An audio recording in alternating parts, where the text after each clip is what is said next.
SQL database के साथ काम करते हुए फर्स्ट स्टेप हमारे पास ये है कि हम अपने डेटाबेस के और डेटाबेस के टेबल्स का स्कीमा या स्ट्रक्चर डिफाइन करते हैं। और नॉर्मली डेटाबेस की ज़ुबान में इसको हम डिफाइनिंग डेटाबेस स्कीमा भी कहते हैं। और इस चीज़ के लिए प्रोफेशनल हमारे पास अप्रोच और बेस्ट प्रैक्टिस हमारे पास ये है कि हम एक जावा की क्लास क्रिएट करते हैं जिसके अंदर हमारे पास डेटाबेस और डेटाबेस के टेबल का स्ट्रक्चर होता है और वो क्लास हमारी एसक्यूएल ओपन हेल्पर क्लास को एक्सटेंड करती है। अस्सलाम वालेकुम everyone, my name is Saifullah, you are watching you for universe and in this video we will learn how to create SQL database.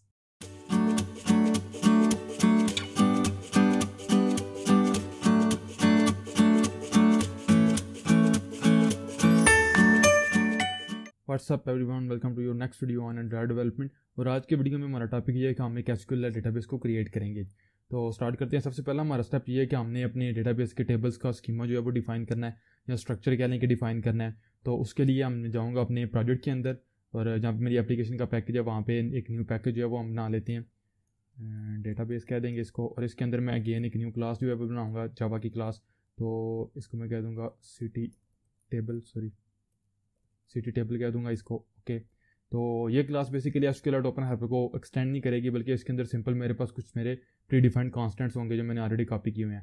तो पेस्ट करता हूँ, तो मेरी पूरी क्लास जो है वो जो कि कॉपी है, तो मैं सिंपल यहाँ पे क्लास को रिप्लेस कर दूँगा। तो स्टार्ट करते हैं। सबसे पहले तो मेरे पास यहाँ पे मेरे टेबल का नाम है, स्ट्रिंग के अंदर टेबल का नाम है। ये ऑप्शनल है, आप कुछ भी रख सकते हैं जो भी आप अपने टेबल का नाम रखना चाहते हैं।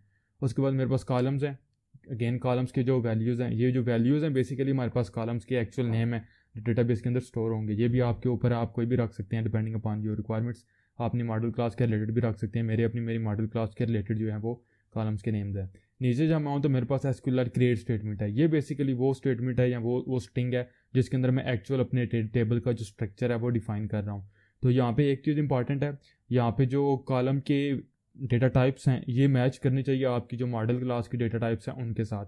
अगर मैं आऊँ अपने मॉडल पैकेज के अंदर और अपनी सिटी डेटा आइटम की क्लास को ओपन करूँ तो यहाँ पे आप देख सकते हैं ये बेसिकली मेरी मॉडल क्लास है। तो ये वो मेरी क्लास है जो बेसिकली इवेंचुअली मैं स्टोर करूँगा, इसका ऑब्जेक्ट स्टोर करूँगा अपने डेटाबेस के अंदर और इसी को रीड करूँगा। आई होप सो आपको पता होगा मॉडल क्लास हम किसको कहते हैं। तो जनरली हमारा जो डेटाबेस का टेबल होता है उसको हम जो है वो मैप करते हैं अपने प्रोग्रामिंग किसी भी लैंग्वेज के अंदर, जावा या C# वगैरह के अंदर। तो उसको बेसिकली हम मॉडल क्लास कहते हैं। एंड्रॉइड के साथ प्रोफेशनल प्रैक्टिस ये है कि जब भी एंड्रॉइड के साथ डेटाबेस के साथ हम काम करते हैं तो आईडी जो हम लेते हैं प्राइमरी की वो बेसिकली हम स्ट्रिंग फॉर्म में लेते हैं। आप इंटीजर भी ले सकते हैं, हो सकता है आपकी एप्लीकेशन नेटवर्क से डेटा डाउनलोड कर रही हो, प्री एग्जिस्टिंग आपका सर्वर के ऊपर डेटाबेस है वो इंटीजर आईडी को यूज़ कर रहा है या किसी भी और लॉन्ग वगैरह को यूज़ कर रहा है, वो भी यूज़ कर सकते हैं। लेकिन एंड्रॉइड के ऊपर मोस्ट प्रोफेशनल अप्रोच हमारे पास या बेस्ट प्रैक्टिस ये है कि हम स्ट्रिंग को एज आ प्राइमरी की यूज़ करते हैं। और यहाँ पर नीचे मैं क्लास यूज़ कर रहा हूँ, चूँकि मैं अपने सैम्पल क्लास के ऊपर जो मैं वैल्यूज़ ऐड कर रहा हूँ वहाँ पे आईडी सब के लिए नल है। तो मैं अपनी मॉडल क्लास के अंदर चेक करूँगा अगर मेरी आईडी नल है, चूँकि आईडी मेरी नल है तो मैं UUID के साथ इसको इनिशियलाइज करवा रहा हूँ। UUID stands for universal unique identification, जो आईडी आप इसको कह सकते हैं। ये बेसिकली मेक श्योर करती है कि आपकी जो आईडी जनरेट होगी रैंडम UUID.toString के साथ वो आईडी toString में कन्वर्ट होगी। रैंडम UUID जो आईडी जनरेट करेगा UUID क्लास मेक श्योर करती है कि वो ग्लोबली यूनिक होती है, यानी कि हमारा डेटा ग्लोबली यूनिक होगा। और नीचे में मेरे पास गेटर सेटर्स हैं और मैंने toString को जो है वो ओवरराइड किया। मैंने ऑलरेडी अपनी पूरी एप्लीकेशन का डेमो एप्लीकेशन जो इसका स्ट्रक्चर जो है, इसका जो कह लें कि फ्लो है, मैंने ऑलरेडी बताया होगा अपनी रिसाइकलर व्यू की जो इंट्रोडक्टरी वीडियो उसके अंदर। अगर आपने नहीं देखी हुई तो आप वो वीडियो देख सकते हैं। मैं उसका लिंक भी आपको दे दूंगा, आपको स्क्रीन पे लेफ्ट हैंड लाइट के ऊपर शायद नज़र भी आ रही होगी, नहीं नज़र आ रही तो लिंक भी आप देख सकते हैं उस वीडियो को। उसके अंदर मैंने डिटेल में अपनी एप्लीकेशन का जो स्ट्रक्चर है वो डिफाइन किया हुआ है। लाजमी नहीं आप मेरी तरह से ये वाला ही मॉडल यूज़ करें या कोई सैम्पल डेटा प्रोवाइडर ही यूज़ करें। आप कोई भी डमी वैल्यूज़ जो है रन टाइम के ऊपर टेक्स्ट वगैरह से ले सकते हैं या आप कोई भी मॉडल क्लास अपनी रिक्वायरमेंट के मुताबिक जो है वो डिज़ाइन कर सकते हैं। जो इंपॉर्टेंट चीज़ मैंने आपको बतानी है वो ये है कि जो मेरी क्रिएट स्टेटमेंट है इसके अंदर मैं बेसिकली अपने टेबल का एक्चुअल स्ट्रक्चर जो है, फिजिकल स्ट्रक्चर वो डिफाइन कर रहा हूँ। आप देख सकते हैं ये मेरे पास एसक्यूएल की क्यूरी है, क्रिएट टेबल, मेरे पास टेबल का नाम है जो कि यहाँ से आएगा। फिर मेरे पास कॉलम्स हैं, वहाँ पे फिर मैंने उसके साथ कंकैटिनेट किया हुआ है कॉलम्स के डेटा टाइप्स को। यहाँ पे मैंने जो कॉमा उसको भी ऐड किया हुआ है। इंपॉर्टेंट चीज़ ये है कि जो कॉलम की टाइप्स हैं ये मैच करनी चाहिए या मैप करनी चाहिए जो आपकी मॉडल क्लास की वैल्यूज़ हैं उनकी डेटा टाइप्स के साथ। फॉर एग्जांपल मेरी मॉडल क्लास के अंदर मेरे पास 7 वैल्यूज़ हैं और जिनमें से 5 मेरे पास स्ट्रिंग है, एक इंटीजर है और एक लॉन्ग है। तो अगर मैं यहाँ पे आऊँगा सिटी टेबल के अंदर, यहाँ पे आप देख सकते हैं मेरे पास 5 टेक्स्ट की वैल्यूज़ हैं। टेक्स्ट बेसिकली मैप होता है स्ट्रिंग में जावा के साथ, यानी कि जावा में स्ट्रिंग जो है वो मैप होता है एसक्यूएल में टेक्स्ट के साथ। और जो रैंक है वो बेसिकली मेरे पास नंबर है, तो नंबर की बजाय यहाँ पे इंटीजर होगा, क्योंकि इंटीजर बेसिकली हमारा मैप होता है हमारे इंटीजर वैल्यू से 1 2 3 वगैरह की वैल्यू से। तो यहाँ पे मेरे पास मैंने एक लॉन्ग वैल्यू ली हुई है तो ये जो कि यूज़ होगी पॉपुलेशन के लिए। अगर आपके पास कोई फ्लोटिंग पॉइंट वैल्यू होगी तो उसके लिए आप रियल का वैल्यू को यूज़ कर सकते हैं। मैंने ऑलरेडी आपको पिछली वीडियो में भी बताया हुआ है। अगर आपके पास कोई भी यहाँ पे कॉलम्स में से किसी की डेटा टाइप या फ्लोट या फ्लोटिंग पॉइंट के ऊपर रखना चाहते हैं तो आप रियल को यूज़ कर सकते हैं। यहाँ पे उसकी डेटा टाइप रियल होगी। नीचे मेरे पास यहाँ पे एक स्टेटमेंट है SQLite डिलीट, जो बेसिकली मेरे टेबल को अगर वो एग्जिस्ट कर रहा होगा तो डिलीट करेगी। लेकिन ये सिर्फ और सिर्फ मेरे पास स्टैंडर्ड स्ट्रिंग्स हैं, कॉलम्स के नाम वगैरह हैं।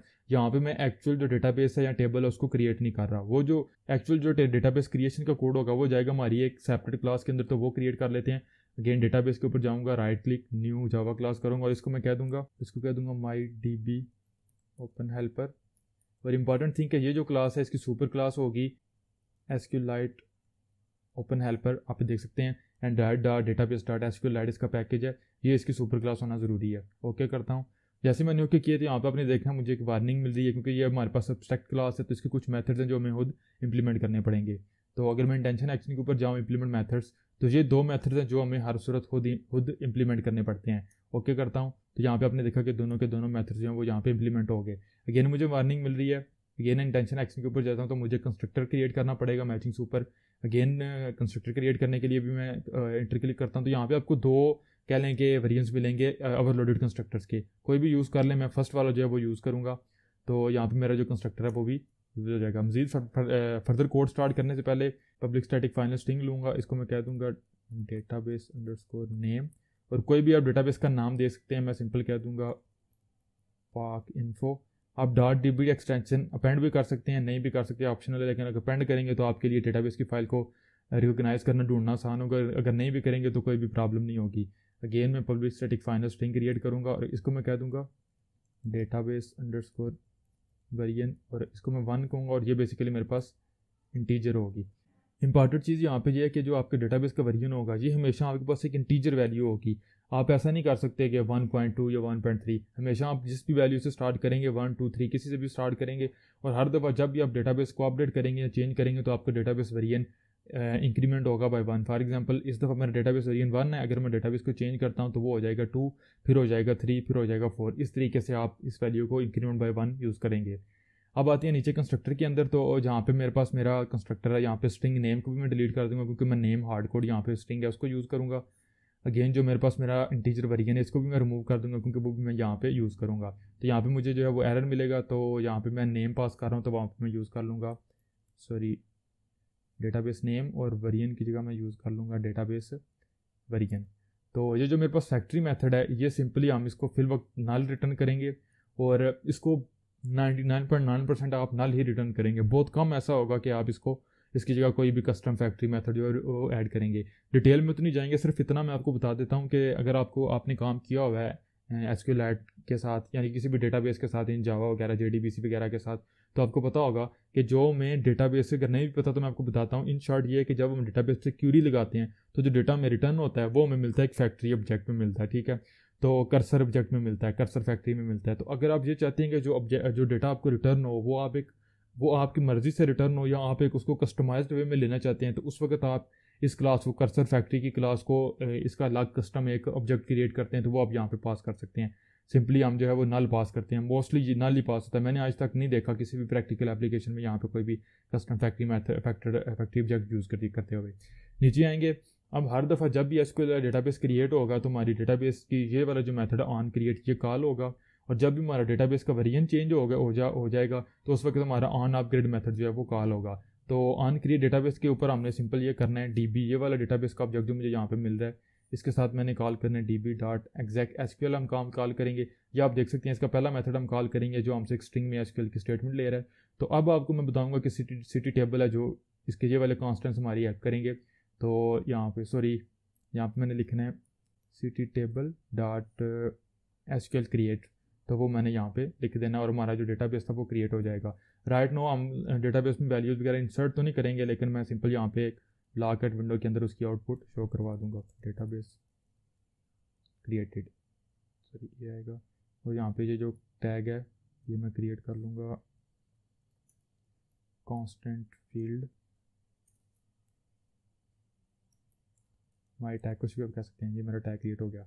अब जब भी आपका डेटाबेस का वर्जन चेंज होगा या डेटाबेस का स्ट्रक्चर आप चेंज करेंगे तो आपका पहले मेथड कॉल होगा ऑन अपग्रेड, ऑन अपग्रेड में पहले आप जो एग्जिस्टिंग डेटाबेस को ड्रॉप करेंगे, अगर आप उसकी वैल्यूज़ को यूज़ करना चाहते हैं तो वो आपके ऊपर है कि आप एग्जिस्टिंग डेटाबेस का बैकअप लें, उसको कहीं पर स्टोर करवाएं या उसकी वैल्यूज़ को रीड करें, फिर न्यू डेटाबेस क्रिएट करें और उसके अंदर इंसर्ट करवाएं।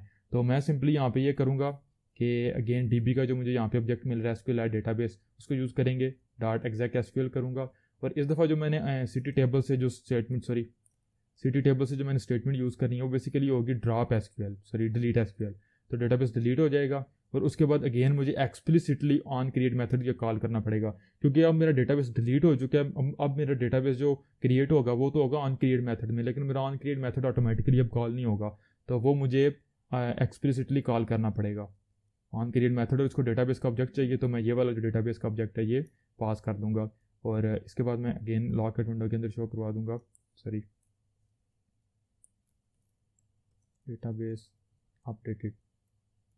तो इससे हमारा डेटाबेस जो है वो अपडेट हो जाएगा। अब डेटाबेस में आपको ओल्ड वर्जन न्यू वर्जन भी मिल रहे हैं, ये डिपेंड करता है आपकी रिक्वायरमेंट के ऊपर, आप इसको सेव करना चाहते हैं, बैकअप लेना चाहते हैं या जो कुछ भी करना चाहते हैं। सिंपली जब भी आप इसका वर्जन चेंज करेंगे, आप फर्ज करें मैं पहली दफ़ा एप्लीकेशन को रन करूँगा तो automatically Android framework database create करेगा। जब भी हमारा वर्जन चेंज हो जाएगा तो नेक्स्ट टाइम अगर मैं इसको 2 करूँगा तो एंड्रॉइड फ्रेमवर्क ये डिटेक्ट कर लेगा कि हमारे जो डेटाबेस था वो चेंज हो चुका है, तो वो पहले ऑन अपग्रेड को कॉल करेगा, फिर ऑन क्रिएट को जो है वो कॉल करेगा। तो गाइस इतना सा हमारा मेन कोड था। अब सिंपल मैं जाऊँगा अपनी मेन एक्टिविटी के ऊपर।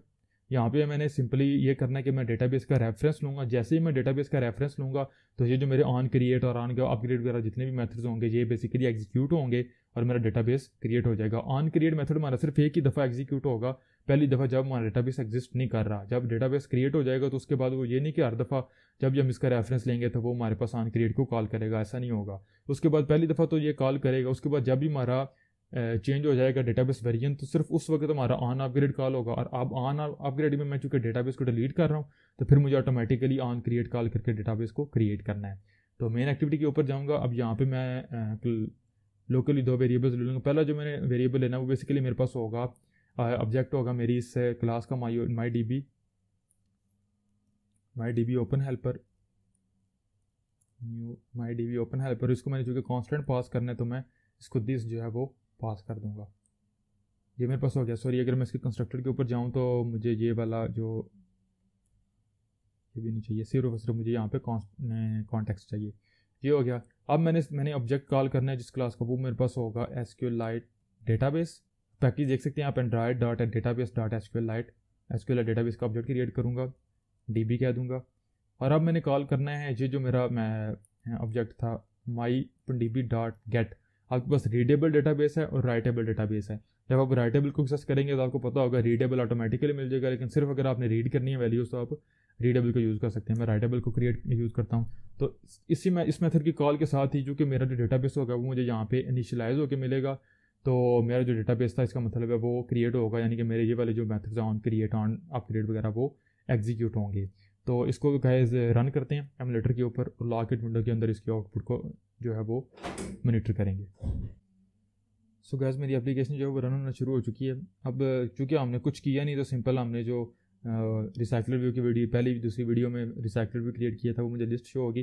लेकिन अगर मैं जाता हूँ अपनी लॉकआउट विंडो के ऊपर, यहाँ पे मैं अगर अपना टैग देता हूँ और जाऊँगा यहाँ पे, तो आपने देखा मुझे जो टैग था वो मेरा शो हो गया डेटाबेस क्रिएटेड। इसका मतलब मेरा जो डेटाबेस था वो डिवाइस के ऊपर क्रिएट हो चुका है। लेकिन अगर मैं यहाँ पे ही सिंपली ये करूँ कि मेरी open helper class database variant यहाँ पे 2 कर दूँ, तो चूँकि अब मेरा डेटाबेस वेरिएंट चेंज हो चुका है। अब अगर मैं इसी एप्लीकेशन को दोबारा रन करूँ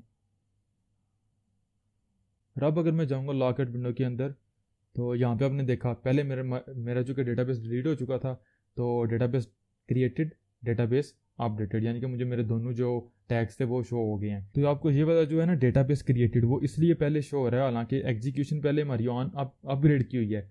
यहाँ पे मैंने डेटाबेस को ड्रॉप किया और यहाँ पे मैंने ऑन क्रिएट मेथड कॉल किया। अब ऑन क्रिएट मेथड जब एग्जीक्यूट हुआ तो उसने ऑन क्रिएट का टैग भी प्रिंट कर दिया इसकी एग्जीक्यूशन के बाद, यानी कि इसका टैग प्रिंट होने के बाद मेरा ये वाला जो टैग है वो प्रिंट हुआ। हालांकि जो एक्चुअल हमारी एग्जीक्यूशन हुई है वो इस तरीके से हुई है कि जो हमारा ऑन अपग्रेड मेथड है ये पहले एग्जीक्यूट हुआ है। अगर मैं इस लाइन को ऊपर ले जाऊँ और अगेन मुझे ये मैं वर्जन चेंज करूँ ताकि आप लोगों की कन्फ्यूजन बिल्कुल क्लियर हो जाए, तो अब क्या होगा, चूँकि अगेन मेरा डेटाबेस का वर्जन चेंज हो चुका है, तो पहले मेरा ऑन अपग्रेड कॉल होगा, वो डेटाबेस को ड्रॉप करेगा, लॉकआउट विंडो प्रिंट करेगा, फिर ऑन क्रिएट को कॉल करेगा और मेरा ऑन क्रिएट मेथड जो है वो क्रिएट होगा।